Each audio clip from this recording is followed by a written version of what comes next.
देश, अपना मुल्क। उसके बाद जो बंदे मेरे साथ काम कर रहे हैं, जैसे मेरे जवान हैं, इनका वेलफेयर। सबसे पहले अपनी कंट्री का वेलफेयर, कंपनी अपने कंट्री की सिक्योरिटी। उसके बाद जो बंदे हमारे साथ काम करते हैं, ऑफिसर्स के साथ, ऑफिसर्स के नीचे, उनका वेलफेयर, उनकी फैमिली का वेलफेयर, उनकी सिक्योरिटी। और थर्ड होता है अपना खुद का देखना कि हाँ मेरा वेलफेयर, मेरी सिक्योरिटी। तो ये एक ऑफिसर की कसम परेड होती है कि हाँ ये हमने कसम ली है कि सबसे पहले हमारा देश, फिर हमारे जवान, और फिर मैं खुद। मैं सबसे आखिरी में आता हूँ प्रायोरिटी में। अंडरस्टूड? चलो नेक्स्ट देखते हैं। तो आज का जो हमारा टॉपिक है वो है, मैं अपना लेक्चर फोकस करूंगा सिर्फ आर्मी के ऊपर। ट्राई सर्विसेज आर्म्स में आर्मी, एयरफोर्स और नेवी, ये तीनों आते हैं। आज का फोकस मैं सिर्फ आर्मी के ऊपर रख रहा हूँ कि आर्मी के सेंटर्स कहाँ पर है। टेस्ट का जो प्रोसीजर है वो सेम होता है आर्मी में भी, एयरफोर्स में भी, नेवी में भी, पर सेंटर्स अलग अलग होते हैं। जैसे आर्मी का सेंटर मान लो इलाहाबाद है, जो कि अब प्रयागराज हो चुका है। तो आर्मी का सेंटर एक प्रयागराज हो गया, एक भोपाल है, एक बैंगलोर है और एक कपूरथला है। तो ये 4 जगहों पे बच्चों के टेस्ट होते हैं। अब वो आपकी मेरिट लिस्ट पर डिपेंड करता है कि आपका रिटर्न एग्जाम देने के बाद आपका कहाँ पे नंबर आता है, तो आपको वहाँ टेस्ट देने के लिए जाना होगा। ओके। सिमिलरली एयरफोर्स और नेवी के अलग अलग सेंटर्स हैं। एयरफोर्स का मैसूर में है, मैसूर, बनारस, और तीसरा है आपका देहरादून। और सिमिलरली नेवी के भी 3 अलग अलग सेंटर हैं जहाँ पर आपके टेस्ट होते हैं। तो ये वो बोर्ड्स है। ओके। तो इसे बोलते हैं, जो इलाहाबाद में उसको बोलते हैं selection centre east. Okay. Bharat को एसएसबी सेंटर्स के पॉइंट ऑफ व्यू से डिवाइड किया गया है, ईस्ट, वेस्ट, नॉर्थ, साउथ करके। ओके।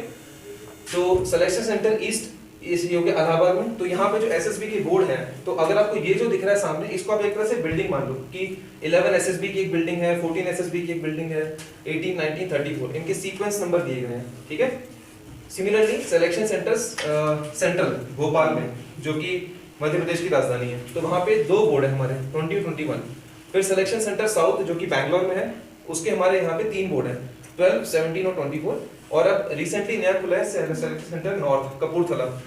यहाँ पे 31 और 32 एसएसबी हैं। तो इन सारे बोर्ड्स के अंदर जहाँ भी आपका रिटन एग्जाम देने के बाद जहाँ भी आपका नंबर पड़ेगा, वहां पर आपका यहाँ पे टेस्ट होगा। इन बोर्ड्स में से किसी एक बोर्ड में जहाँ आपका नंबर पड़ गया। ओके। फिर गेट के एंट्रेंस है ये सारी। सबसे ये लेफ्ट वाला नीचे बैंगलोर है, ये सिलेक्शन सेंटर ईस्ट इलाहाबाद है, ये कोलकाता का है जहाँ पे नेवी का होता है, और ये भी इलाहाबाद का ही फोटो है। ओके। सो ये है ऑर्गेनाइजेशन की एक जो एसएसबी बोर्ड होता है, वहां पे कौन कौन से ऑफिसर्स बैठते हैं। ओके। तो मैं आपको फुल फॉर्म बताता हूँ। एसएसबी का आपको पता है, सर्विसेज सिलेक्शन बोर्ड, ये होता है प्रेसिडेंट, पीएसडीटी इसे बोलते हैं, प्रेसिडेंट। ओके। शॉर्ट फॉर्म है ये। इसमें एक ब्रिगेडियर रैंक के ऑफिसर बैठते हैं। मेरा रैंक क्या है? मेजर। ओके। मेजर में एक अशोक स्तंभ होता है यहाँ पे।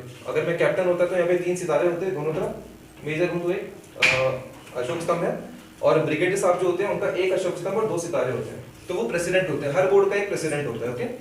डिप्टी प्रेसिडेंट ये होते हैं कर्नल रैंक के ऑफिसर। ओके। उसके बाद आपका जीटीओ ये होता है ग्राउंड टेस्टिंग ऑफिसर। तो ये आपके लेफ्टिनेंट कर्नल या फिर मेजर रैंक के 4 ऑफिसर्स होते हैं। ओके। और ये टेक्निकल ऑफिसर होता है, इसको छोड़ दो। ये साइकोलॉजिस्ट एक होते हैं। साइकोलॉजिस्ट आर्मी के ऑफिसर्स भी हो सकते हैं या फिर सिविलियन ट्रेन साइकोलॉजिस्ट भी हो सकते हैं। साइकोलॉजी एक सब्जेक्ट होता है जिसमें लोग पढ़ाई करते हैं अपनी। तो साइकोलॉजिस्ट हमारे आर्मी के भी होते हैं और सिविलियंस भी होते हैं, जो ट्रेन होके आते हैं, जो आपका माइंड रीड कर सकते हैं कैंडिडेट का। ओके। सो ये एक एसएसबी बोर्ड का है। जो इससे पहले वाली स्लाइड में आपने देखे थे 11, 18, 34, 31, 32, तो हर एक एसएसबी बोर्ड का ये कॉम्पोजिशन होता है। इतने ऑफिसर्स होते हैं वहां पे जो आपका टेस्ट लेते हैं। ओके। और हर बोर्ड की कैपेसिटी, जैसे कि अभी अपना ये रूम है, तो इसकी कैपेसिटी कितनी होगी? लेट्स से कि 50 लड़कियां यहाँ बैठ सकती हैं या 100 लड़कियां बैठ सकती हैं। तो हर बोर्ड की कैपेसिटी कैंडिडेट्स को असेस करने की 40 है। मतलब एक टाइम पे 40 ही बच्चे आ सकते हैं वहां पे जिनका असेसमेंट हो सकता है। समझ में आ गया आपको? Yes sir. ओके। तो ये आदमी जो सोच रहा है यही है। और नीचे देखो क्या लिखा है, select suitable candidates with potential to become effective officers after training. ऐसे कैंडिडेट्स को सेलेक्ट करना जिनको ट्रेनिंग देने के बाद एक सूटेबल ऑफिसर उनको बनाया जा सके फ्यूचर के लिए। ये जो मैंने फोटो डाली है आप लोगों के डाली है, क्योंकि सबसे आगे इसमें लड़की है, लेडी ऑफिसर है सबसे आगे। तो आप लोगों के एनकरेजमेंट के लिए मैंने डाला है कि इनको देख के आप एनकरेज हो सकती हो। ओके। तो ये है सिलेक्शन प्रोसेस। अच्छा, इससे पहले मैं इसके ऊपर जाऊं, आप लोगों को बता देता हूँ भी हाल फिलहाल में अग्निवीर का सिलेक्शन हुआ था। ओके, अग्निवीर जो सरकार ने नई स्कीम निकाली थी सेना में जवानों की भर्ती के लिए, लड़कियों का भी उसमें भर्ती हुआ, एयरफोर्स में भी। अग्निवीर में इस साल जो, जैसे मैं आर्टिलरी का ऑफिसर हूँ, आर्मी में भी कई सारी आर्म्स होती हैं, तो हमारे जो सेंटर है जहाँ पे जवान जाते हैं ट्रेनिंग करने के लिए, मतलब आर्मी के इतिहास का सबसे बड़ा रेशियो गया है अभी वहाँ पे सिलेक्शन के लिए, और उसमें काफी बच्चे जम्मू कश्मीर से रहे हैं। जो वहाँ मेरे दोस्त हैं जो इंस्ट्रक्टर्स हैं वहाँ पे, उन्होंने बताया कि जम्मू कश्मीर से बहुत बच्चों का सिलेक्शन हुआ है अग्निवीर के लिए, और अपने इस बेल्ट से मैक्सिमम बच्चे गए हैं भद्रवाह से। पार्ट से बहुत बच्चों का सिलेक्शन नहीं हुआ, सिर्फ एक बच्चे का सिलेक्शन हुआ यहाँ से। तो ये आपको बताना था कि इस इलाके से आप लोगों के पास बहुत पोटेंशियल है अपना सिलेक्शन करवाने का, बशर्ते कि आप ध्यान से जो मैं आपको बता रहा हूँ उस चीज को आप समझो, दिमाग में डालो। इसी चीज को अगर आपको कोई डाउट होता है आप अभी भी पूछ सकती हो, बाद में भी आप लोग पूछ सकती हैं, नहीं तो मैं इसकी दोबारा क्लास कराऊंगा तो वहां भी इसको अटेंड करके दोबारा चीजों को और बेहतर तरीके से समझ सकती हैं। आज का ऑब्जेक्टिव है आपको एक ओवरव्यू देना पूरा, इसके बाद में डिटेल में भी जो आप में से अगर कोई इंटरेस्टेड होगा तो उसका डिटेल में हम लोग क्लास चलाएंगे बाद में, ठीक है। Now coming back to the slide, so there are 3 ways of selection of a candidate. Okay, so ये है, एक है मनसा। बेसिकली क्या होता है, हमारे जो शास्त्रों के अनुसार जो है एक इंसान को जज करने के 3 तरीके होते हैं, उसको उसके मन पे, उसके कर्म पे और उसके विचार पे, इन 3 चीजों पे चेक किया जाता है। ओके, अगली वाली स्लाइड में मैं आपको रामायण का भी एक प्रसंग दूंगा। तो लेट्स से कि मैं कैंडिडेट हूँ, तो मुझे असेस करेंगे 3 ऑफिसर्स। ओके, तीनों अलग अलग तरीके से अलग अलग पैमाने पे मुझे जज करेंगे। एक बंदा मुझे जज करेगा ग्राउंड के ऊपर कि मैं ग्राउंड पे कैसे एक्टिविटी कर रहा हूँ अपनी, मुझे कुछ ऑब्स्टिकल्स दे दिए गए हैं, उनको मुझे क्लियर करना है ऑब्स्टिकल्स को, कि मैं वहां परफॉर्म कैसे कर रहा हूँ। दूसरा ऑफिसर मुझे चेक करेगा इंटरव्यू लेके, जैसे मैंने आपको पहले बताया, एक कैंडिडेट बैठ गया, एक इंटरव्यूइंग ऑफिसर बैठ गया, आईओ, वो चेक करेगा, वो आपसे कुछ सवाल जवाब करेगा, आपको चेक करेगा कि हाँ ये लड़की कैसे जवाब दे रही है मुझे।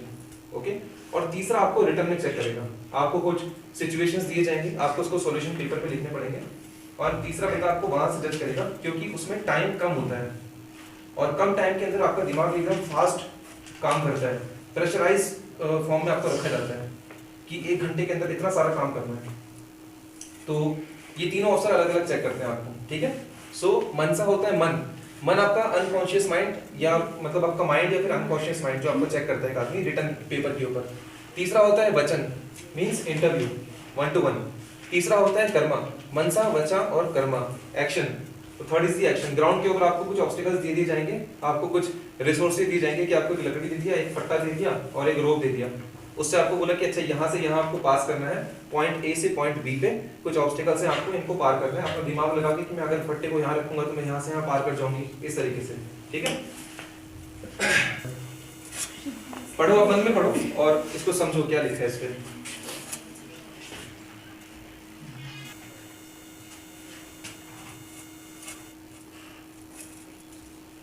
थोड़ा बहुत आइडिया होगा रामायण का सब लोगों को, आपके घर पे भी पढ़ाती हैं। तो इसने किया है, ठीक है, कि भरत जी ने बोला है कि मन कर्म और वचन से अगर जो है मैं राम के प्रति, श्री राम के चरणों में मेरा निष्कपट प्रेम है, तो ये वानर पीड़ा रहित होकर मूर्छा से बाहर आ जाए। तो यही आगे दिया गया कि याद रखिए कि जिस दिन मन वचन और कर्म से एक होकर कोई काम करते हैं तो मानकर चलिए कि सारे तौर तरीके से, मतलब ये आपको एक ओवरव्यू देने का है कि इन चीजों का जिक्र जो है, इनका व्याख्यान जो है वो हमारे पुराणों में भी दिया गया, हमारी किताबों में दिया गया, जो आध्यात्मिक किताबें हैं। Okay, so let us move on to the selection stages. तो नाउ व्हाट हैपेंस इज कि लेट्स से कि आपने एक एग्जाम दिया, अभी आप लोगों की एज होगी 18 साल से ऊपर का कोई है यहाँ पर? नहीं है ना, सारे 18 के अंदर आप लोग। Okay, so the first opportunity that comes to you in your career as an to become an army officer is national defence academy exam, okay, NDA का exam. So when you are in that bracket 16.5 to 19 years, ये आपका bracket होता है। तो इस bracket के अंदर जब आपकी उम्र 16.5 से 19 साल के बीच की होती है और आप 11th क्लास में पढ़ रही होती है, 11th के मतलब आप सेकंड फेज में जा चुकी है, मतलब जो जुलाई से ये वाला सीजन था दिसंबर वाला, और आप 16 साल क्रॉस कर चुकी है, then you are eligible to appear for this exam. Okay, so इसमें नेशनल डिफेंस एकेडमी का जो एग्जाम होता है, if you are having mathematics as your subject, one of the subject, जैसे फिजिक्स केमिस्ट्री मैथमेटिक्स आपने लिया है साइंस में, then you will be eligible to apply for air force exams also, ठीक है। एनडीए में आप फॉर्म प्रायोरिटी देनी पड़ती है, army air force navy, air force army navy, या नेवी एयरफोर्स आर्मी, जैसा भी आपको सही लगता है। If you have mathematics as a core subject in your 11th and 12th class, तो ही आप एनडीए के एग्जाम में एयरफोर्स और उसको अपीयर कर सकती हैं, नेवी को। बट आर्मी के लिए अगर आपके पास साइंस भी नहीं है और आपके पास आर्ट्स है, सो आप आर्ट्स के बेसिस के ऊपर भी एनडीए के एग्जाम अपीयर कर सकती हैं। So once you appear for the exam आपने क्लियर कर लिया, उसके बाद आपका आता है इंटरव्यू। ओके, एग्जाम की मेरिट लिस्ट आती है। Now this exam is conducted by UPSC, union public service commission. Okay, central government इस एग्जाम को कंडक्ट करवाती है हर साल, 2 बार साल में। एक बार अप्रैल में होता है और एक बार सितंबर और एक अक्टूबर में होता है। अप्रैल के 3rd संडे को और सितंबर के 3rd संडे को, ठीक है, जो भी डेट आती है, तो उस दिन ये एग्जाम्स होते हैं। Just because to give you more opportunities, अगर आपका एक मिस हो गया किसी वजह से तो आप अगला दे दो। एंड सिमिलरली तो 16, 16.5 से 19 साल के बीच में जब आप एग्जाम देती हैं, तो हर साल अगर आपके 2 अटेम्प्ट हैं तो 17, 18, 19 इन 3 सालों के तो 6 अटेम्प्ट हो गए आपके पास, और 16.5 तो 7 अटेम्प्ट, तो टोटल 7 अटेम्प्ट्स हैं आपके पास रिटन एग्जाम देके क्वालिफाई करने के लिए। Now once you qualify the exam, उसके बाद आपका 5 डेज का टेस्ट होता है। तो स्टेज 1, इसके 2-3 स्टेज है बेसिकली। तो स्टेज 1 जो है that is arrival. So arrival में क्या होता है कि जैसे आपका एक कॉल लेटर आएगा आपके पास, रिटर्न आपने दे दिया, क्वालिफाई कर गई आप, एक कॉल लेटर आएगा आपके पास, ओके, कि लेट्स से कि XYZ कोई भी प्रगति करके कोई लड़की है कि Pragati you are selected for your SSB board, you have qualified the exam and now you have to appear, you have to arrive at this centre on this date.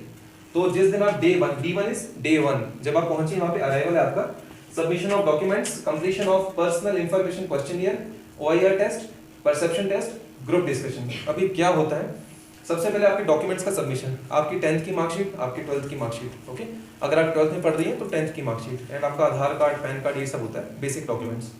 उसके बाद completion of personal information questionnaire. Now this is a kind of form जिसमें आप अपने बारे में लिखती हैं, एक लंबा सा पेज होता है, उसमें आप लिखते हैं कि what are your hobbies, what are your interest, आपके फैमिली में कौन कौन है, फादर क्या करते हैं, मदर क्या करती हैं, आपके सिबलिंग्स, भाई बहन क्या करते हैं, and what are your hobbits, your habits and your interest, ये आप लिखती हैं उसमें कि मेरा गार्डनिंग में इंटरेस्ट है, मेरा न्यूज़पेपर रीडिंग में है, डांसिंग में है, सिंगिंग में, वो सब आप उसमें लिखती हैं। So that form is called as personal information questionnaire form, ठीक है। OIR टेस्ट, इसे बोलते हैं officers intelligence rating test. So once you submit your forms, आप रेलवे स्टेशन, लेट से कि आप इलाहाबाद नहीं है, ओके, तो इलाहाबाद रेलवे स्टेशन आप लोग पहुंचे, तो वहां पे आपको एक दिया रहता है कि आप सबको प्लेटफॉर्म 1 पे रिपोर्ट करना है। आपके कॉल लेटर में लिखा रहता है कि आपको प्लेटफॉर्म 1 पे रिपोर्ट करना है, वहां पे आर्मी के रिप्रेजेंटेटिव आएंगे, आपको रिसीव करेंगे, ओके, और फिर उसके बाद वो आपको गाड़ी में लेके जाएंगे सेंटर तक। तो जब आपने सारे फॉर्म्स वहां पे सबमिट कर दिए सेंटर पे, उसके बाद आप एक बड़े से हॉल में बैठती हैं, जैसे एक छोटा सा रूम है, इसको आप 4 गुना मल्टीप्लाई कर लो, 4 भी क्या 7-8 गुना मल्टीप्लाई कर लो, इतना बड़ा हॉल होता है, जैसे कि एक पिक्चर हॉल होता है। तो वहां पे आप सारे ऐसे सीक्वेंस से बैठती हैं, आपको चेस्ट नंबर दिया रहता है, सब लोग अपने यहाँ पे चेस्ट नंबर पहनते हैं 1 2 3 4 लेके, जितने भी कैंडिडेट्स आए, लेट्स से कि 200 कैंडिडेट्स आए, तो आप चेस्ट नंबर पहनते हैं वहाँ पे, और वहाँ पे आप एग्जाम देने के लिए बैठते हैं। तो OIR टेस्ट में क्या होता है, आपके पास 2 बुकलेट दी जाती है आपको। सबसे पहली बुकलेट दी जाएगी, उसमें रीजनिंग के क्वेश्चंस होते हैं। आप लोगों ने देखा रीजनिंग, पता है आपको क्या होती है रीजनिंग के क्वेश्चंस, पता है आपको? जैसे एक क्वेश्चन दे दिया आपको कि 1 3 7 11 ऐसे सीक्वेंस दे दिया कि what will be the next number, okay, तो ऐसा एक इस तरह के क्वेश्चंस आएंगे आपके पास। तो पहले बुकलेट में 50 क्वेश्चंस, दूसरे बुकलेट में 50 क्वेश्चंस। पहले बुकलेट को सॉल्व करने का टाइम है 21 मिनट्स और दूसरे बुकलेट को सॉल्व करने का टाइम होगा 17 मिनट्स। तो ये 2 बुकलेट्स में आपको टिक करना होगा ऑप्शंस, उसमें ABCD ऑप्शंस होंगे, आप देखोगे अच्छा इसका आंसर ये हो सकता है, टिक कर दिया आपने। तो ऐसे टिक करके आपको OIR टेस्ट उसे बोलते हैं, ऑफिसर्स इंटेलिजेंस रेटिंग टेस्ट, आपका IQ चेक करते हैं उसमें, ठीक है। फिर होता है परसेप्शन टेस्ट, ये मैं अभी आपको आगे बताऊंगा क्या होता है। And similarly group discussion test. Group discussion का मतलब समझ में आ रहा है आपको? ऐसे यू शेप में यहाँ से आपको ऐसे बैठा दिया जाएगा यू शेप में, चेयर्स लगी होंगी 20, आप सारी बैठी होंगी, फिर आपका ग्रुप डिस्कशन होगा आपस में, ओके, और सामने 3 ऑफिसर्स बैठे होंगे जो आपको चेक करेंगे, आपके बात करने के तरीके से, आप कैसे अपने पॉइंट को रख रही हैं, उससे आपको चेक करते हैं। तो इसे बोलते हैं ग्रुप डिस्कशन टेस्ट। अब डे 1 में क्या होता है कि मान लो कि 200 लड़कियां गई वहां पे सेंटर पे पहले दिन, ठीक है। अब मैंने पहली एक स्लाइड में बताया था कि हर बोर्ड की कैपेसिटी है 40 से 50 बच्चे। पहले दिन 50 बच्चे ही रहते हैं, बाकी सारे आउट आते हैं पहले दिन, ओके। लेट्स से कि 200 बच्चे आए थे, तो 200 में से 40 से 50 बच्चे रखेंगे, बाकी सबको भेज देंगे वापस। तो उसी दिन आपकी ट्रेन आप लोगों ने करके निकल जाना है वापस। तो इट्स अ टफ सिलेक्शन। तो स्टेज 2 में 200 में से पहली 50 लड़कियां चली गई। अब ये जो लड़कियां पहुंची यहाँ पे, अगले 4 दिन तक ये वहीं पे रहेंगी, इन 40 लड़कियों का टेस्ट होगा अगले 4 दिन तक अलग अलग पैरामीटर्स पे, और फिर चौथे दिन के बाद 5वें दिन एक बोर्ड बैठता है, कॉन्फ्रेंस, लंबा सा बोर्ड बैठेगा, उसमें सारे ऑफिसर्स बैठे होंगे और आपको एक एक करके बुलाया जाएगा वहाँ पे, एंड देन फाइनली दोबारा से उस हॉल में आपको बिठा देंगे जहाँ पहले दिन बैठी थी, और वहाँ पे बता देंगे कि किन किन सिलेक्शंस का, किन किन कैंडिडेट्स का फाइनल सिलेक्शन हुआ है। तो 50 में से लगभग जो एक रेशियो रहता है वो रहता है 4 या 5, इतने ही कैंडिडेट्स का सिलेक्शन होता है, इससे ज़्यादा का नहीं होता। और उन 4-5 फिर वो स्टेज 3 में जाती है, that is medical test. Medical test में थॉरो टेस्ट होता है हर कैंडिडेट का, वहाँ पे एक हमारा मिलिट्री हॉस्पिटल है, वहाँ पे आपका थॉरो टेस्ट होता है। और मेडिकल टेस्ट में जब कैंडिडेट्स पास हो जाते हैं फिर उसके बाद लास्ट में बनती है merit list. Okay, merit list में जैसे कि हमारे पास मान लो एकेडमी में कैंडिडेट्स को लाने की सीट है 250, गर्ल्स के लिए कम होती है, तो लेट्स से कि गर्ल्स की सीट है 30, और टोटल मेरिट लिस्ट में टोटल लड़कियां बनी है 35 all over India, all board से टोटल 35 लड़कियों का सिलेक्शन हुआ। तो फिर वो मेरिट में देखेंगे कि इसके मार्क्स ज़्यादा है, और फिर मेरिट की टॉप 30 गर्ल्स को एकेडमी भेजा जाता है ट्रेनिंग करने के लिए। यहाँ तक समझ में आया? किसी को डाउट? कोई भी डाउट पूछने के लिए? ओके, आप लोग कुछ भी आपको समझ में नहीं आता है आप मुझसे पूछ सकते हैं, फ्री होके पूछना। ओके, ऐसे एक्सपोजर आपको बार बार नहीं मिलेंगे। सो कोई भी डाउट आता है फील फ्री, आपको जाना है नहीं जाना है it's a different matter all together, but ऐसा एक्सपोजर अगर आपको मिल रहा है, कहीं भी आपको कोई भी डाउट होता है please feel free to ask उसी मोमेंट पे, या बाद नोट डाउन करके रख लीजिए, बाद में भी हम मुझसे पूछ सकती हैं। ओके, के ऊपर ऑफिसर्स, आपके अंदर एक ऑफिसर को चेक किया जाता है। Okay, now these are the qualities of head, qualities of heart, qualities of leadership qualities and qualities of limbs, मतलब आपके कितना गुदा है आपके अंदर, भागने कूदने के लिए कितना दम है आपके अंदर। ओके, सो जो फैक्टर 1 है आपका क्वालिटीज ऑफ हेड, यहाँ से जो चीजें आपकी चेक की जाती हैं, first is your effective intelligence, मतलब ये आपके बस पर्सनैलिटी से चेक किया जाता है, आप किस तरह का बिहेव कर रही है वहाँ पे, किस तरह से आप टेस्ट को अपीयर कर रही हैं, उस बेसिस के ऊपर इन सब चीजों को चेक किया जाता है। So these are the 15 officers like quality. First is your effective planning, okay, effective intelligence, आपका जैसे OIR टेस्ट हुआ था पहले दिन, तो that is called as OIR test, effective intelligence. Reasoning ability, कि कोई क्वेश्चन आपको दिया है तो उसको सॉल्व करने की आपकी एबिलिटी कितनी है, कितना आप अपना रीजन उसमें दिमाग लगा सकते हो कि हाँ ये, मतलब basically it's a kind of judgement, कि हाँ मैं जज कर पा रही हूँ कि ये सही है ये गलत है, ये उसे बोलते हैं रीजनिंग एबिलिटी। ऑर्गेनाइजिंग एबिलिटी, आपको कुछ रिसोर्सेज दिए गए हैं, आपको उनको ऑर्गेनाइज करके एक काम को एग्जीक्यूट करना है। जैसे एग्जांपल घर में हमारे सबकी मम्मी होती है ना, तो मदर के पास रिसोर्सेज कम होते हैं, है ना, उसी में परिवार को चलाना है, या फादर के पास एक सैलरी आ रही है, मिनिमम सैलरी आ रही है, जो भी आ रही है, उसी में पूरे परिवार को चलाना है, बच्चों की पढ़ाई भी करनी है, अपने घर को भी देखना है ना, कपड़े भी खरीदने, सब करना है। So that is called as organizing ability. That with limited resources, you are able to organize your things, your life. Okay. Then next is power of expression. आपके जैसे मैं आपसे बोल रहा हूँ तो मेरी वॉइस क्लियर आ रही है आपको? अब अगर मैं एकदम धीरे धीरे दब के बात करूँगा तो क्या आवाज़ आ पाएगी आपको? या मैं डर के बात करूँगा तो नहीं आ पाएगी ना। तो एक ऑफिसर के तौर पे you have to have that power of expression कि आपने कुछ बोला तो सामने वाले को समझ में आया, क्लियर एंड क्रिस्टल, उसको समझ में आ रहा है कि क्या बोला जा रहा है सामने। मैं आपको क्या आदेश दे रहा हूँ किसी को तो समझ में आ रहा है, उसे बोलते हैं power of expression. Okay, second factor is social adjustment. No, social adjustment क्या होता है? जैसे आप सब दोस्त हैं आपस में, जो भी एक सर्कल है आपका, अभी आप में से कोई एक ऐसी लड़की होगी जिसके दोस्त बहुत कम होंगे, जो क्लास में अकेली बैठती होगी, या 1-2 दोस्ती होंगी। कुछ एक ऐसी लड़कियां होंगी जिनके मतलब दबा के दोस्त हैं, मतलब दोस्त ही दोस्त हैं, जिससे मिलती है उसी को दोस्त बना लेती है ना। कुछ लोग ऐसे भी होते हैं। तो सोशल एडजस्टमेंट में कि आपकी सोशल लाइफ कैसी है, सोशली आप, जैसे आप जब टेस्ट देने के लिए जाएंगी तो आप जम्मू कश्मीर से गई हैं, कोई बिहार से आएगा, कोई यूपी से आएगा, कोई लड़की तमिलनाडु से आएगी, तो आप कैसे उसके साथ एडजस्ट कर पा रही हैं वहाँ पे, that is called as social adjustment. Okay, तो इसमें social adaptability, how many candidates वो आपको अडेप्ट कर रही हैं, आपकी पर्सनैलिटी से इन्फ्लुएंस होकर आपको अपना दोस्त बनाना चाहती है, that is your social adaptability. Cooperation, कितना आप आपस में कोऑपरेट कर पा रही हैं, क्योंकि एज अ टीम आपको वहाँ पे टेस्ट परफॉर्म करना है, तो टीम में आप कितना आपस में कोऑपरेट कर पा रही हैं। सेंस ऑफ रिस्पॉन्सिबिलिटी, आपके टेस्ट के बीच में कुछ टास्क आपको दिए जाएंगे जहाँ पे आपको चेक किया जाएगा कि आप रिस्पॉन्सिबल हैं कि नहीं है, ठीक है, आप रिस्पॉन्सिबिलिटी लेने लायक हैं कि नहीं है। बिकॉज एज एन ऑफिसर आपको रिस्पॉन्सिबिलिटी लेनी पड़ेगी, कोई भी ऑफिसर हो, नॉट ओनली फौज का ऑफिसर, कोई भी, अगर हमारे डीसी साहब भी हैं, रिस्पॉन्सिबिलिटी है ना उनकी, बस पूरे किश्तवाड़ की रिस्पॉन्सिबिलिटी है, तो आपके अंदर वो क्वालिटी होनी चाहिए कि हाँ मैं रिस्पॉन्सिबिलिटी ले सकती हूँ, और आपके अंदर वो क्वालिटी होती है। लड़कियों में लड़कों से ज़्यादा होती है क्वालिटी रिस्पॉन्सिबिलिटी लेने की, है ना, मानती हो इस चीज़ को? लड़कों में ज़्यादा नहीं होती क्वालिटी, तुम्हारे अंदर बहुत होता है पोटेंशियल, रिस्पॉन्सिबल जिम्मेदारी लेने का। चलो नेक्स्ट है फैक्टर 3 सोशल इफेक्टिवनेस। सोशली आप इफेक्टिव कितनी है, मतलब एक लीडर के तौर पे आप कैसे उभर के आ पा रही हैं। जब 10-12 लड़कियां हैं, कोई अलग अलग स्टेट से आई हैं, तो उनके बीच में आप अपनी प्रभुत्व जो होता है उसे कैसे आप साबित कर पाती हैं, उसे बोलते हैं सोशल इफेक्टिवनेस। इसमें क्या आता है, इनिशिएटिव। मैंने आपको एक टास्क दे दिया, 10 लड़कियां खड़ी हैं, मैंने एक टास्क दे दिया, अब सब 2 कदम पीछे हो गई हैं कि कौन करेगा यार पहले आगे, उसे बोलते हैं इनिशिएटिव। उस टाइम पे जब सारी लड़कियां पीछे हो गई, तब आप आगे आए कि ठीक है इस टास्क को मैं करूंगी, उसे बोलते हैं इनिशिएटिव। ओके।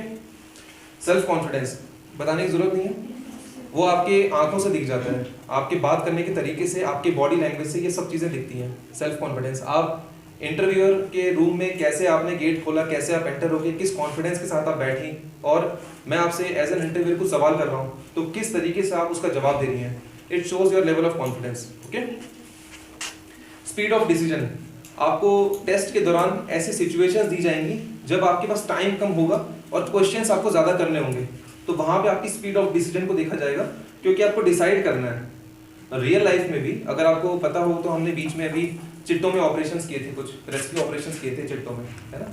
चिट्टो माता में भी किए थे, कुछ लेडीज की सांस लेने में दिक्कत होती थी, तो हमारे जवान उनको नीचे से ऊपर से नीचे लेके आए थे, और बीच में एक क्रेन फंस गई थी, तो उसमें भी बहुत डिफिकल्ट ऑपरेशन था। वहाँ पे पानी की एकदम दरिया बहुत स्पीड में बह रहा था, और हमारे जो SHO साहब थे यहाँ पे और हमारे एक साहब थे, इन दोनों ने एक सिंगल सी जो अपनी क्रेडल बॉक्स नहीं होती जो आप लोग जाते हैं दरिया पार करते हैं डब्बे में बैठ के, उसे क्रेडल बॉक्स बोलते हैं, तो सिंगल रोप के ऊपर मतलब बहते पानी में बहुत स्टूडेंट, कोई गिरा तो गया, फिर तो कोई पॉसिबिलिटी नहीं है। तो वो था आपका स्पीड ऑफ डिसीजन, मतलब 2 लोगों की जान बचानी है क्रेन ऑपरेटर्स की, टाइम चाहिए, टाइम नहीं है अपने पास, कहीं ऐसा ना हो कि क्रेन धंस गई और दोनों बह जाए पानी में। That was speed of decision. फौज में आपको स्पीड में डिसीजन लेना आना चाहिए कि मेरे पास एक सिचुएशन आ गई है, मेरे को अभी के अभी ये है कि अभी डिसीजन लेना है मुझे। Ability to influence the group, आपके ये कब आता है, जब आपके पास नॉलेज होता है। आप किसी भी बड़े नेता को देख लो जो एक मास मीडिया को एड्रेस करता है, कोई भी बड़ा नेता, आप दिमाग में आप किसी को भी सोच लो जिससे लोग बहुत इन्फ्लुएंस होते हैं, है ना। जैसे हमारे प्रधानमंत्री हो गए, या इससे एक लेडी अगर आपने कभी आप लोगों ने जाना हो, सुषमा स्वराज का नाम सुना है, जानते हो आप लोग, हाल फिलहाल में उनकी कुछ सालों पहले डेथ हुई है। तो सुषमा स्वराज जी एक ऐसी पर्सनैलिटी थी जो बोलती थी तो लोग सुनना चाहते थे उनको, चाहे वो संसद में बोले, चाहे वो किसी सभा में बोले, वो बोलती थी। वो एक ऐसी लेडी थी कि लोग पसंद करते थे उनको सुनना। तो as an army officer also आपके जवान आपको सुनना चाहते हैं। अगर आप कुछ लॉजिक के साथ बात कर रही हैं, अगर आपके पास नॉलेज है, ज्ञान है आपके पास, उसके बेसिस के ऊपर आप बात कर रही हैं, तो लोग आपकी बात सुनेंगे। तो that is your ability to influence the group, और लोग आपके से इन्फ्लुएंस भी हो जाएंगे आपकी बात से। लाइवलीनेस, आप मोरन नहीं हो सकते कि दुखी होकर एकदम बैठे हुए कि जिंदगी में सब खराब ही चल रहा है, मेरे लाइफ में मतलब कुछ अच्छा नहीं चल रहा भगवान, वो आपकी व्यक्तित्व नहीं होना चाहिए। एक ऑफिसर के तौर पे आपके चेहरे पे हमेशा खुशी होनी चाहिए, क्योंकि आपको देख के बाकी बंदे जो हैं आपको देख के मोटिवेट होते हैं। तो अगर आप दुखी बैठी रहेंगी कि यार मेरे साथ ये प्रॉब्लम होगी, मेरा पैसा चला गया, मेरे बैंक से पैसा उड़ गया, है ना, या मेरे घर पे तकलीफ है, एज एन ऑफिसर आप ऐसा नहीं कर सकती। अगर है भी ऐसा, उसको अपने मन में रखो, लेकिन आप उसको बाहर जाहिर नहीं कर सकती हैं। समझ में आया? लास्ट फैक्टर इज डायनामिक, मतलब ये है आपका क्वालिटीज ऑफ लिम्स। आपको ग्राउंड के ऊपर भगाया जाएगा, ग्राउंड के ऊपर आपको छोटे मोटे ऑब्स्टिकल्स दिए जाएंगे, आपको दिखाऊंगा, आपको उसको सॉल्व करना होगा। मतलब आपको एक हाइट से बोलेंगे कूद के रस्सी पकड़ने के लिए, उसको पकड़ के आपको नीचे आना है, इस तरह की चीजें होती हैं। आप लोगों के लिए ये सबसे आसान टास्क है, क्योंकि आप पहाड़ी लड़कियां हो। जो लड़कियां प्लेन में रहती हैं, दिल्ली, मुंबई, कोलकाता, राजस्थान, उन लड़कियों के अंदर उतना दम नहीं होता जितना आपके अंदर नेचुरली भगवान ने दिया है, क्योंकि आप लोग पहाड़ में रहते हो, आप लोग अप डाउन चलता रहता है। तो आपका फिटनेस लेवल किसी भी नॉर्मल प्लेन में रहने वाली लड़की के फिटनेस लेवल से कम 3-4 गुना होता है। तो जब आपको, जैसे आप में से काफी लड़कियां उसमें आई थी, आप लोग जो मैंने ये करवाया था यहाँ से रनिंग, कोई आया था आप में से? कोई बात नहीं, 60-63 के आसपास गर्ल्स आई थी जिन्होंने 6 किलोमीटर का वो कवर किया था रूट भाग के। अगर मैं नॉर्मल किसी प्लेन में लड़की को बोलूँ तो इतना आसान नहीं होगा उसके लिए, बट क्योंकि आप लोग पहाड़ी लड़कियां हो, आपकी तो रूटीन में शामिल है ऊपर नीचे पहाड़ पे चढ़ना, तो आपको फर्क ही नहीं पड़ेगा। तो लड़कियों ने 6 किलोमीटर का लड़कों के साथ ट्रैवल किया, मतलब मोर देन 50% गर्ल्स उन्होंने पूरा रास्ता अपना ट्रैवल किया था वहाँ पे, गुलाबगढ़ में जाके रेस खत्म हुई थी उनकी। So this is the fourth factor. तो ये वो 15 ऑफिसर्स लाइक क्वालिटीज हैं जिनकी बेसिस के ऊपर आपको इंटरव्यू में चेक किया जाता है, आपके पूरे बोर्ड में, एसएसबी बोर्ड में चार्ट के लिए। ठीक है, किसी को डाउट? ओके। सो ये आपका 5 दिन का शेड्यूल है। तो पहला है आपका, आप रिसीव हुई यहाँ पे, आपको रिसीव किया गया रेलवे स्टेशन पे। उसके बाद आपका पहला टेस्ट जो होता है पहले दिन, उसको बोलते हैं स्क्रीनिंग टेस्ट। ओके, स्क्रीन किया जाता है आपको पहले दिन। उसके बाद सेकंड, ये डे 1 हो गया। फिर डे 2 में साइकोलॉजिकल टेस्ट होता है, इंटरव्यू होता है। पहले दिन तो 50-60% बच्चे आउट हो गए। जो बच्चे उनका फिर यहाँ पे टेस्ट होता है, साइकोलॉजिकल टेस्ट और इंटरव्यू। ठीक है, साइकोलॉजिकल टेस्ट में कुछ आपको क्वेश्चंस वगैरह दिए जाते हैं, कुछ सिचुएशन दी जाती है जो आपको पेपर पे सॉल्व करनी होगी स्पीड में। और इंटरव्यू तो नॉर्मल जो इंटरव्यू होता है 1 to 1 वो होता है। फिर डे 3 में आपका था जीटीओ एंड इंटरव्यू। अब इंटरव्यू के दिन अगर कुछ बच्चे बच गए तो उनका नेक्स्ट डे भी इंटरव्यू कैरी फॉरवर्ड होता है। और उस दिन होता है जीटीओ टेस्ट। जीटीओ होता है ग्राउंड टेस्टिंग ऑफिसर। तो उसमें ग्राउंड पे आपको कुछ ऑब्स्टिकल्स दिए जाते हैं, वहां पे आपको कूद फान छलांग वलांग बंदर की तरह सब करना होता है, तो उसे बोलते हैं ग्राउंड टेस्टिंग। डे 4 होता है जीटीओ। अगर यहाँ पे कुछ बच्चे बच गए, लेट्स से कि आपके यहाँ 200 आए थे, 200 में से 50 बच्चे बचे, 50 में से साइकोलॉजिकल टेस्ट जो है ये सबका एक साथ होता है। इंटरव्यू मान लो 50 में से 20 का हो पाया और 30 बच गई, तो वो यहाँ चलेगी। इस दिन उनका इंटरव्यू होगा नेक्स्ट डे। और जीटीओ में लेट्स से कि 30 बच्चों का हो गया, 20 बच्चों का बच गया उस दिन टेस्ट लेना, तो वो नेक्स्ट डे क्वालिफाई हो जाता है। यहाँ पे आपके सारे टेस्ट खत्म हो जाते हैं। आखिरी दिन होता है बोर्ड कॉन्फ्रेंस। कॉन्फ्रेंस के दिन क्या होता है, जैसे ये एक रूम है, तो यहाँ पे एक यू शेप में ऐसे एक बेंच होगी बड़ी सी, यहाँ पे सारे ऑफिसर्स ऐसे बैठे होंगे। सबसे सेंटर में प्रेसिडेंट बैठे होंगे, ब्रिगेडियर रैंक के ऑफिसर, उनके साथ सारे ऑफिसर्स होंगे। आप वहां से एंटर करेंगे एक एक करके, आप आएंगी और आपसे पूछा जाएगा ओके अच्छा आपका कैसा रहा दिन, यहाँ पे 4 दिन कैसा रहा, कैसा लगा आपको, कहीं आप ट्रेनिंग लेके आई थी या कुछ इस तरह कुछ सवाल जवाब की जाएंगे। आपका कोई रिकमेंडेशन है यहाँ के लिए, तो इस तरह से आपसे सवाल किए जाएंगे। और 5वें दिन आपको सिलेक्शन बता दिया जाएगा कि 50 में से कितनी लड़कियों का सिलेक्शन हुआ है। ठीक है,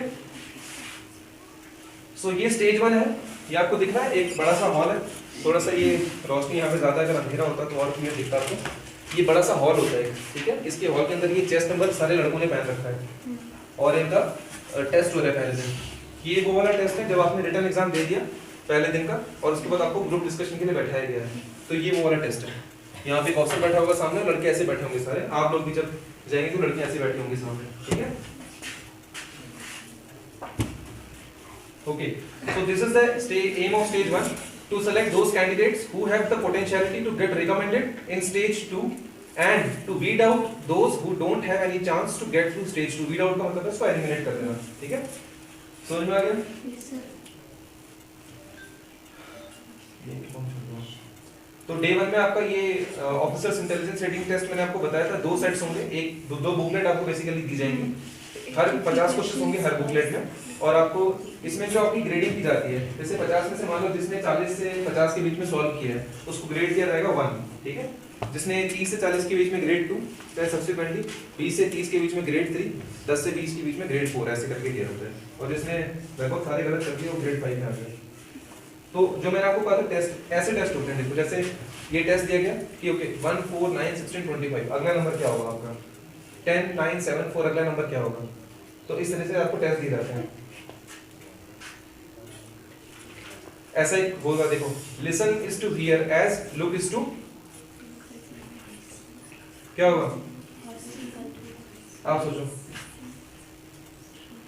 food is to water, food is to eat as water is to, हाँ गुड, बस तुम्हें पता ही है सब तुम्हें। Okay, find out the word which is nearest to the given words. Glad कौन सा होगा नियरेस्ट वर्ड? Very good. तो मतलब आपको बेसिकली आइडिया लग गया टेस्ट कैसा होता है पहले दिन। वो वाला टेस्ट 2 बुकलेट्स होंगी, समझ में आ गया अंजलि? चलो ये प्रॉब्लम देखो ऐसे भी होते हैं, ये रीजनिंग के टेस्ट होते हैं, प्रॉब्लम फिगर्स। अब इसमें आंसर फिगर ये दे रखा है, मतलब आपको इसमें से चेक करना है, मैच करना है कि कौन सा इनसे ऊपर वाले से मैच करेगा प्रॉब्लम फिगर के साथ। कौन सा मैच करेगा? ए, तुम लोग करना ए मैच करेगा, है क्या ये? पहले एक डंडा खड़ा है, डी, हाँ डी, गुड। किसने बोला डी? हाँ गुड। ये थोड़ा गिरा, ये थोड़ा गिरा, थोड़ा और गिरा, बचेगा क्या लास्ट में? डी आएगा। ऐसे ही होता है, तुम्हें वहां से ना टेस्ट टाइम कम होगा, तुम्हें सॉल्व करना होगा, टाइम नहीं होता वहां पे, बस देख के ना दिमाग, तुम्हारे पास 10-15 सेकंड होते हैं सॉल्व करने के लिए, ठीक है। ये आंसर होगा इसका। ऐसे क्वेश्चंस आते हैं वहां पे तुम्हारा, इसे बोलते हैं picture perception and description test. Okay, इसमें क्या होता है देखो, इसमें क्या होता है, picture perception discussion test, PPNDT बोलते हैं इसको। इसमें क्या होता है, आपको जैसे ये एक स्क्रीन है, आप बड़े से हॉल में बैठी हुई है, एक बड़ा सा स्क्रीन होगा आपको, जैसे पिक्चर हॉल का स्क्रीन होता है, उसके ऊपर आपको धुंधली सी फोटो दिखाई जाएगी। उस फोटो में हो सकता है कोई आपको दिख जाए कोई लड़का भाग रहा है, आपको दिख जाए कि कोई पानी में डूब रहा है, कोई किसी के घर में आग लगी हुई है, इस तरह का एक हेजी सा मतलब ब्लर्ड सा पिक्चर आपको दिखाई जाएगा, मैं आपको दिखाऊंगा आपको। और उसके ऊपर आपको 5 मिनट दिए जाएंगे स्टोरी लिखने के लिए। आपको एक कहानी अपने दिमाग से बनानी है कि अच्छा क्या हो रहा है पिक्चर में, कि कोई एक लड़का कोई एक लड़की थी जो यहाँ रहती थी, उसके घर में आग लग गई, फिर उसने किसी को बुलाया, उसने फिर उसकी मदद से उसने सॉल्व किया, उसको आग को बुझाया उसने, और फाइनली उस बंदे ने थैंक यू बोला। तो इस तरह का बेसिक एक आपको कुछ दिमाग में खाका तैयार करना है कि हुआ क्या था, चल क्या रहा है और उसका आउटपुट क्या था। ठीक है, पास्ट प्रेजेंट और फ्यूचर तीनों में आपको एक कहानी बनानी होती है। मतलब आपको बेसिकली एक सिचुएशन क्रिएट करनी है वहाँ पे स्टोरी में, कि जैसे कोई लड़की है क्या नाम है, कोई भी लड़की नाम दे दो आप XYZ, ठीक है, तो उसका रूपम, तो उसके घर पे क्या बोलते हैं आग, अचानक से वो सो रही थी रात को, उसको दिखा कि मेरे गैस से वो एक रूम में आग लग गई है, तो उसने तुरंत पास वालों को कॉल किया, उसने बोला कि जल्दी आइए आग बुझाने के लिए, है ना। तो लोग आए, जल्दी से पानी की बकेट लेके आए, मिट्टी से उसको आग को बुझाया। तो इसमें पिक्चर आपको दिखाई देगी 30 सेकंड के लिए। जैसे ये आपका स्क्रीन है, इसके ऊपर पिक्चर हुई, पिक्चर फ्लैश की गई आपके, 30 सेकंड के लिए पिक्चर रहेगी, तो कि आप जज कर पाए कि अच्छा मैं क्या इसमें स्टोरी बनाने वाली हूँ। फिर आपको 4.5 मिनट देगा स्टोरी को लिखने के लिए। 4.5 मिनट में आपको पूरा लिखना होगा कहानी में क्या हो रहा है कहानी में, और आउटपुट क्या हुआ उसका कहानी का। उसके बाद जब ये सब आप लोग लिख लेंगे तो आपकी शीट्स को ऑफिसर्स जो है वहाँ पे कलेक्ट कर लेंगे, और आपको 10 मिनट के बाद ग्रुप डिस्कशन के लिए बैठाया जाएगा उसी स्टोरी के ऊपर। अब जैसे यहाँ पे आप 40 के आसपास लड़के बैठे हो, 40 में लगभग 30 ने अलग स्टोरी लिखी होंगी डेफिनेटली, आपने कुछ और सोचा, इन्होंने कुछ और सोचा, सबने कुछ और सोचा होगा कहानी के बारे में, तो फिर उसके बेसिस के ऊपर एक डिस्कशन किया जाता है। ठीक है, now assessment team comprise of 1 interviewing officer, 1 GTO and 1 psychologist. जो 3 ऑफिसर्स अगले 4 दिन आपको जज करने वाले हैं, वही 3 आपका असेसमेंट के लिए बैठते हैं। आप सारी ऐसे बैठे होंगे यू शेप में, यहाँ 3 ऑफिसर्स बैठे होंगे और आपको बोलेंगे ओके आप लोग ग्रुप डिस्कशन शुरू कीजिए, और फिर आप जैसे बात करेंगे उसके बेसिस के ऊपर आपको यहाँ पे ये तीनों चेक करेंगे, सब मार्किंग करेंगे आपको। तो ऑन द स्पॉट ये छोड़ दो, डिक्लेरेशन ऑफ रिजल्ट्स जो है वो आपको जैसे आपका ग्रुप डिस्कशन हो जाएगा, फिर आपको खाना वाना खिला के वहाँ पे हॉल में बैठा के दोबारा बता देंगे कि चेस नंबर, जैसे chest number 1 to chest number 200 वहाँ पे हॉल में बैठी हुई थी, तो उसमें से रैंडमली वो बुलाएंगे, okay chest number 10, chest number 90, chest number 67, ऐसे बुलाएंगे कि हम जिस जिसका नाम लेंगे वो आगे आते जाओ। तो जो जो लड़कियां आगे आ रही हैं उनका सिलेक्शन हो गया। ओके, नेक्स्ट स्टेज, जो नहीं आ पाई वो वापस कर देंगे उसी दिन। ये देखो ऐसी पिक्चर दिखाई जाती है, हेजी सी पिक्चर। ये तो फिर भी काफी क्लियर है, आपको दिख रहा है एक लड़की भाग रही है, एक बंदा झंडा लेके, तो आप लगभग सब उसपे एक जैसी कहानी बना सकते हो। ओके, सबको दिख रहा है, समझ में आ रहा है? तो ये 30 सेकंड के लिए फ्लैश होगा स्क्रीन के ऊपर, फिर गायब। ऐसे बैठते हैं हॉल में, दिख रहा है आप लोगों को? क्लियर दिख रहा है? थोड़ा सा है इशू, दिख रहा है क्लियर सबको? ऐसे लड़के सारे बैठे हुए ये हॉल में, एक बड़ा सा हॉल है, ये सामने इनकी एक स्क्रीन है और उसके ऊपर सारे लड़के चेस्ट नंबर ऐसे पहन के फिर अपना एग्जाम दे रहे हैं। आपको दिख रहा है बेटा?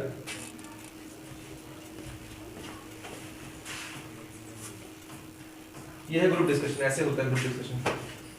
तो वहाँ पे सब लोग, जैसे ये लड़का देखो हाथ हिला रहा है, ये हाथ हिला रहा है, पॉइंट कर रहा है कि मेरा ये सोचना है कि इसमें ये स्टोरी थी वो स्टोरी थी, यही बोल रहा है तू चुप हो जा मैं बोल रहा हूँ, ऐसे भी होता है वहाँ पे। ठीक है, पढ़ाई करने लगते हैं लोग।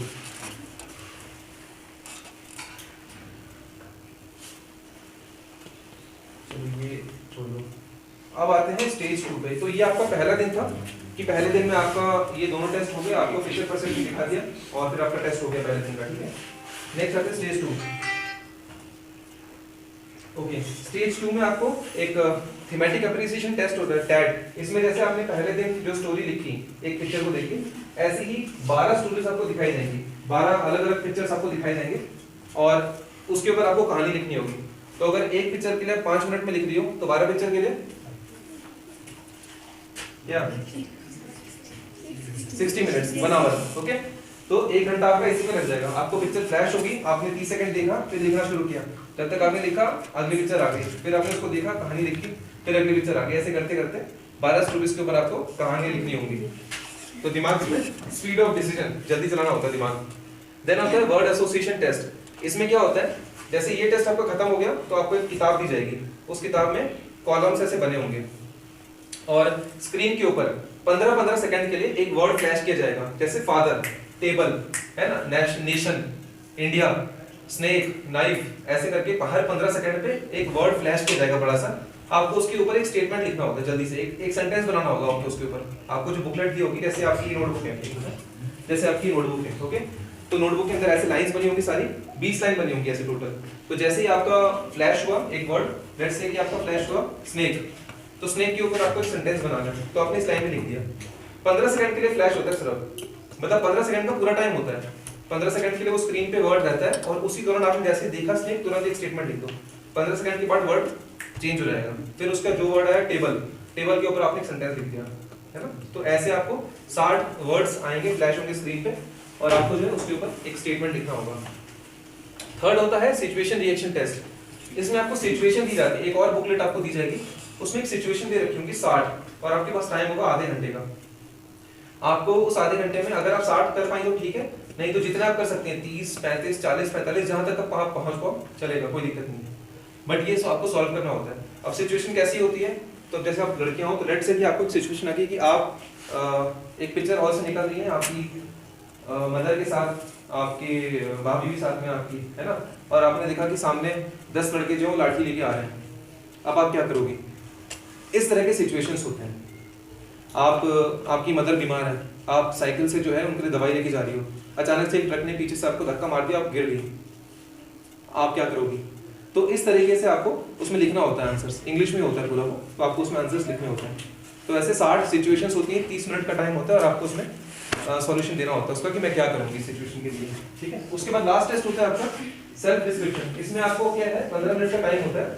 15 मिनट में आपको लिखना होता है कि 5 कैटेगरीज में कि what my parents think about me, मेरे फादर मेरी मदर जो है मेरे बारे में क्या सोचते हैं, कि मैं कैसी लड़की हूँ। इसमें आप लिख सकते हो कि मैं एक रिस्पांसिबल लड़की हूँ, वो घर की जिम्मेदारी मुझे देते हैं, इस तरह की चीजें। देन व्हाट योर टीचर्स और your seniors think about you, मतलब उनकी थिंकिंग आपके लिए क्या है। इसमें क्या है बेसिकली अपनी तारीफ लिखनी होती है कि सब अच्छा लिखना होता है। हाँ मेरे पेरेंट्स सोचते हैं कि बहुत समझदार हूँ कि नहीं हूँ ये बात की बात है, बट वहाँ पे लिखना है कि मेरे पेरेंट्स को लगता है कि मैं बहुत जिम्मेदार लड़की हूँ, मैं घर के काम करती हूँ, मैं अपनी मदर की हेल्प करती हूँ, फादर की हेल्प करती हूँ। मेरे टीचर सोचते हैं कि मैं बहुत रिस्पॉन्सिबल हूँ, मेरे को काम देते हैं, टास्क देते हैं, मेरे को मॉनिटर बनाते हैं क्लास का।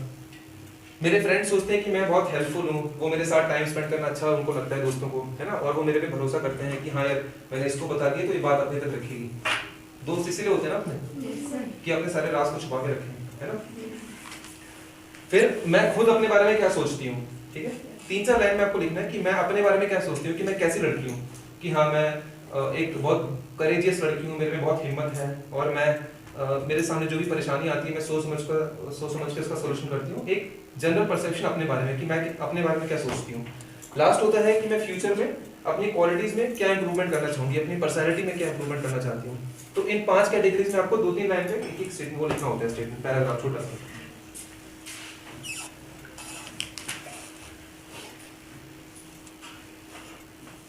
ओके ये देखो आपको फोटो दिख रही है, मैं आपको समझाता हूँ क्या है। अब आता है डे 2 हो गया आपका, सारे बच्चों ने अपना साइकोलॉजी का टेस्ट दे दिया। Now comes day 3। डे 3 में आपको ग्राउंड पे चेक किया जाता है, ठीक है। ग्राउंड पे आपको कुछ टास्क दिए जाते हैं। अब देखो जैसे ये ग्रुप डिस्कशन, आपको मैंने एक ग्रुप में आप 10 लड़कियां बैठी हो, मैंने एक टॉपिक दे दिया कि भारत की अर्थव्यवस्था के ऊपर आप डिस्कशन कीजिए, है ना, या भारत में जैसे आप लड़कियां हो तो भारत में सेना में लड़कियों का रोल क्या होना चाहिए, इस एक टॉपिक आपको दे दिया, इसके ऊपर सारी लड़कियां बैठ के डिस्कशन करेंगी। तो उस डिस्कशन को मैं एक ऑफिसर हूं, मैं जज करूंगा, अच्छा ये लड़की, इस लड़की ने काफी पॉइंट दिए थे, इसने पॉइंट दिए थे, इसने सिर्फ सपोर्ट किया था कि हाँ मैं ये सही बोल रही हूं, मैं इसको सपोर्ट करती हूँ।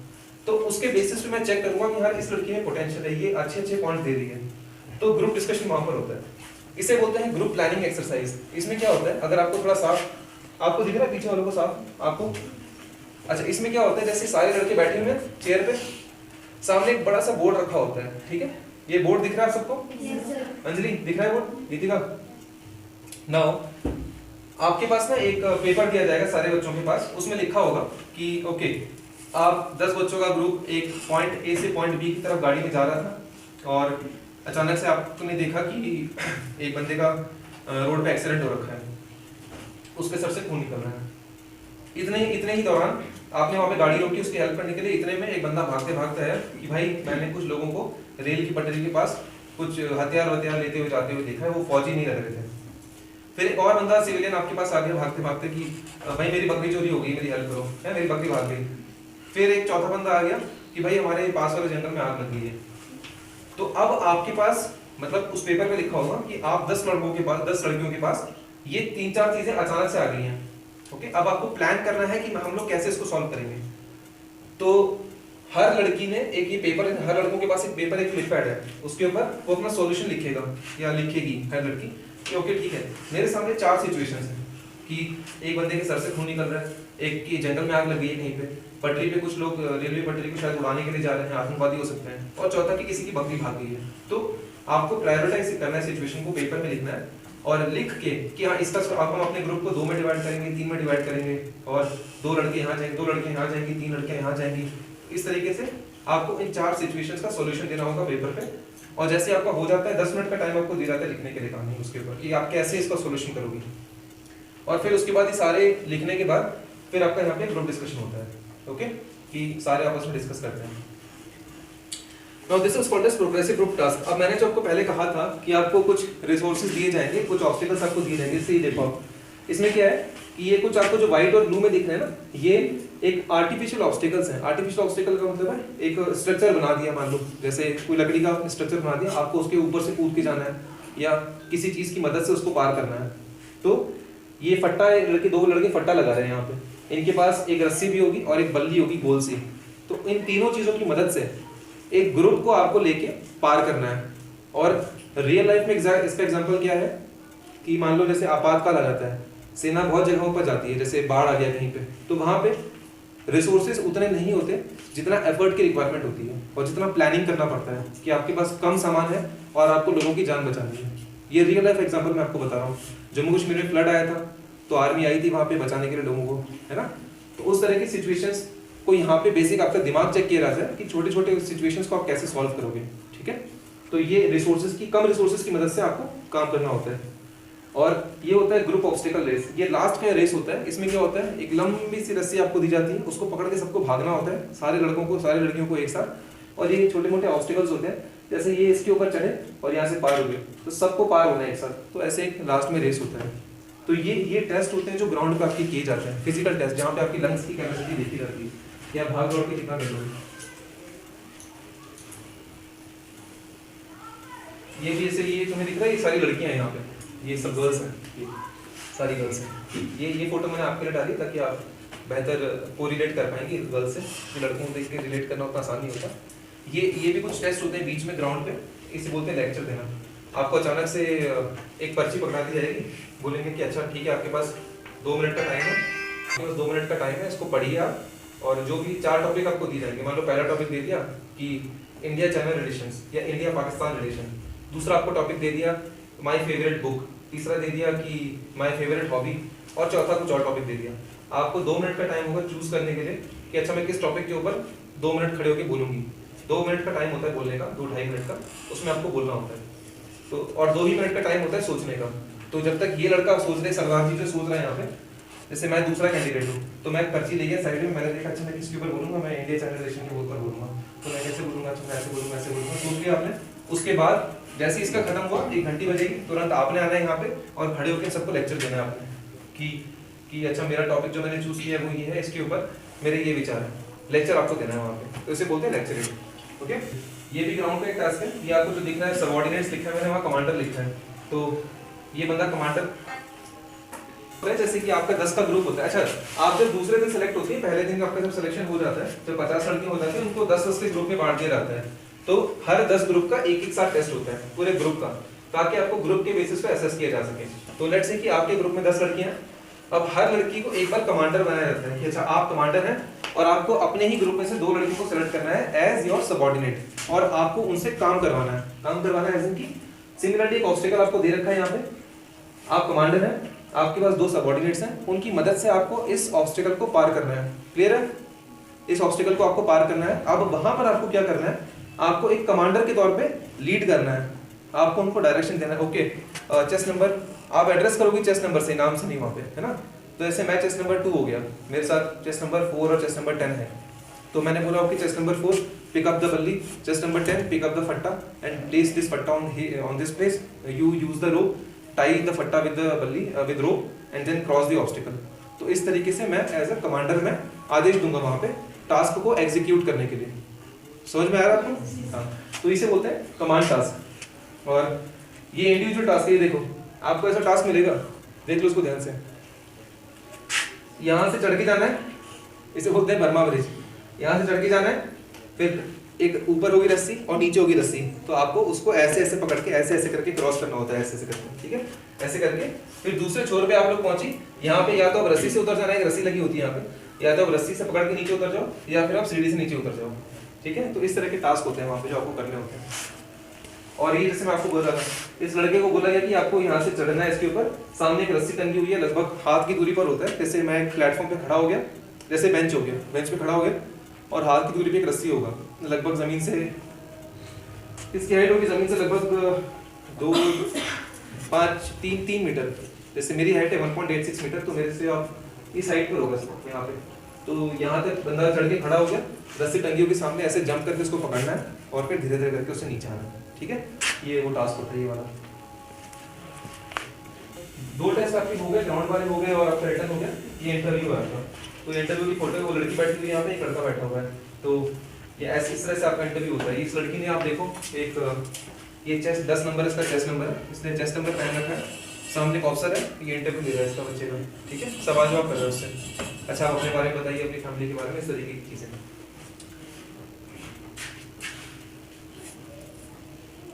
ये है कॉन्फ्रेंस, लास्ट का जो दिन होता है।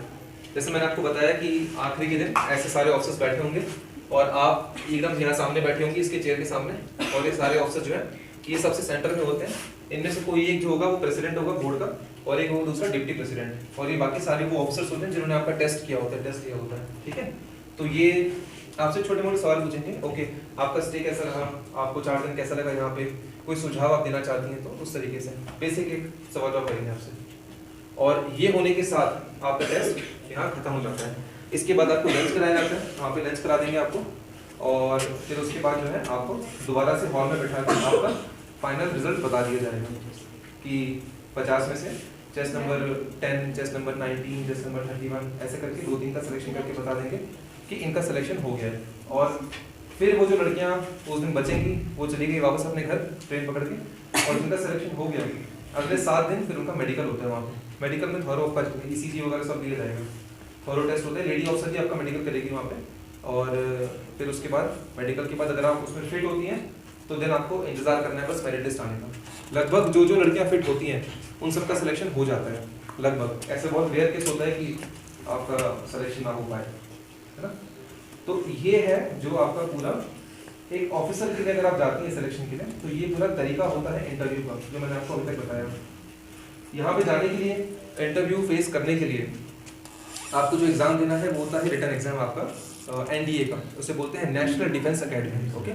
साल में 2 बार उसका पेपर होता है।